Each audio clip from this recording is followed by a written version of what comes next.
సిట్టింగులందరికీ వచ్చే ఎన్నికల్లో టికెట్లని టీఆర్ఎస్ అధినేత కేసీఆర్ ప్రకటించడం సిట్టింగులందరిలో నింపిన సంతోషం అంతా ఇంతా కాదు. కానీ ఇప్పుడు టెన్షన్ అంతా ఆశావహుల్లో కనిపిస్తోంది. వచ్చే ఎన్నికల్లో పోటీ చేద్దామని తహతహలాడుతున్న వారి ఆశలపై కేసీఆర్ మాటలు నీళ్లు జల్లాయి. చాలా మంది గులాబీ నేతలు రాజకీయ భవిష్యత్తుపై తర్జన భర్జనలు పడుతున్నారు. తెలంగాణ సీఎం కేసీఆర్ ఏది చేసినా సంచలనమే. తాజాగా ఎమ్మెల్యేల పనితీరుపై నిర్వహించిన సర్వేలో తెలంగాణలో 111 అసెంబ్లీ స్థానాలు టీఆర్ఎస్ కైవసం చేసుకుంటుందని ప్రకటించి రాష్ట్ర రాజకీయాల్లో పెను తుఫాను సృష్టించారు. రాజకీయ పార్టీలకు గుబులు పుట్టించిన కేసీఆర్ గులాబీ శ్రేణుల్లో కొందరికి నిద్ర పట్టకుండా చేశారు. సిట్టింగ్ ఎమ్మెల్యేలందరికీ వచ్చే ఎన్నికల్లో టికెట్లు దక్కుతాయని స్పష్టం చేయడంతో టీఆర్ఎస్ తరపున పోటీ చేయాలనుకుంటున్న ఆశావహుల్లో ఆందోళన నెలకొంది. ప్రస్తుతం టీఆర్ఎస్ సిట్టింగ్ ఎమ్మెల్యేలు ఉన్న చోట కొందరి పనితీరు బాగాలేదని తేలినప్పటికీ పార్టీ బలంగా ఉందని సర్వే స్పష్టం చేయడంతో మళ్లీ వారే పోటీ చేస్తారని కేసీఆర్ చెప్పారు. ఉమ్మడి కరీంనగర్ జిల్లాలో కేసీఆర్ సర్వే టీఆర్ఎస్ నాయకుల్లో కొందరికి కంటి మీద కునుకు లేకుండా చేస్తోంది. పార్టీ ఆవిర్భావం నుంచి పనిచేసిన కొందరు వచ్చే ఎన్నికల్లో పోటీ చేయాలని ఎదురు చూస్తుండగా కేసీఆర్ నిర్ణయం అసనిపాతంగా మారింది. నియోజకవర్గాల పునర్విభజన జరిగితే నియోజకవర్గాల సంఖ్య పెరిగి కొత్తవారికి అవకాశం లభిస్తుంది. పునర్విభజన జరగని పక్షంలో తమ పరిస్థితేంటనే ఆందోళన ఉమ్మడి కరీంనగర్ జిల్లాలోని 8 నియోజకవర్గాల నేతల్లో నెలకొంది.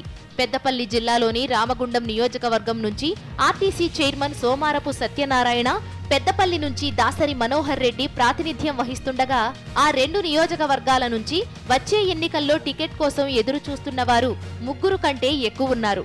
గత ఎన్నికల్లో టీఆర్ఎస్ రెబల్ అభ్యర్థి కోరుకంటి చందర్పై టీఆర్ఎస్ అభ్యర్థి సోమారపు సత్యనారాయణ స్వల్ప మెజారిటీతో గెలిచారు. చందర్ ప్రస్తుతం నియోజకవర్గంలో బలమైన నాయకుడిగానే ఉన్నారు.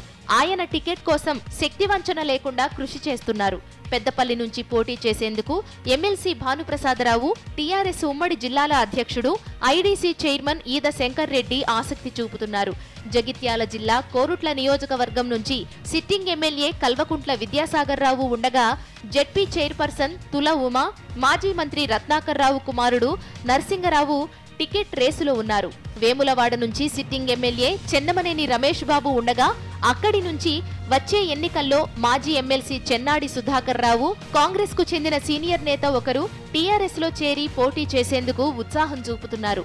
వచ్చే ఎన్నికల్లో చొప్పదండి నుంచి పెద్దపల్లి ఎంపీ బాల్క సుమన్ పోటీ చేస్తారనే ప్రచారం సాగుతోంది. మానకొండూరు నియోజకవర్గం నుంచి కూడా టికెట్ ఆశిస్తున్న వారి సంఖ్య బాగానే ఉంది. హుజూరాబాద్ నుంచి మంత్రి ఈటల రాజేందర్ ప్రాతినిధ్యం వహిస్తున్నారు. వచ్చే ఎన్నికల్లో హుస్నాబాద్ ఎమ్మెల్యే సతీష్ బాబు హుస్నాబాద్ను వీడి హుజూరాబాద్ నుంచి పోటీ చేయాలనే ఆలోచనలో ఉన్నట్టు ప్రచారం జరుగుతోంది.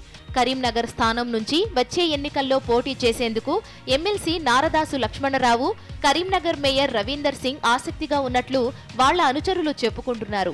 తాజా సర్వేతో తెలంగాణలో టీఆర్ఎస్ బలంగా ఉందని, వచ్చే ఎన్నికల్లో కారు దూసుకెళ్తుందని తేలడంతో టీఆర్ఎస్ కార్యకర్తలు సంబరాల్లో మునిగి తేలుతుంటే వచ్చే ఎన్నికల్లో పోటీ చేయాలనుకుంటున్న ఆశావహులు ఆందోళన చెందుతున్నారు. సిట్టింగ్ ఎమ్మెల్యేలకే మళ్లీ టికెట్ ఇస్తే తమ పరిస్థితి ఏంటని మదన పడుతూ రాజకీయ భవిష్యత్పై బెంగ పెట్టుకుని ప్రత్యామ్నాయ రాజకీయాలపై దృష్టి పెట్టినట్లు తెలుస్తోంది. Vijender Reddy, principal correspondent, Karimnagar.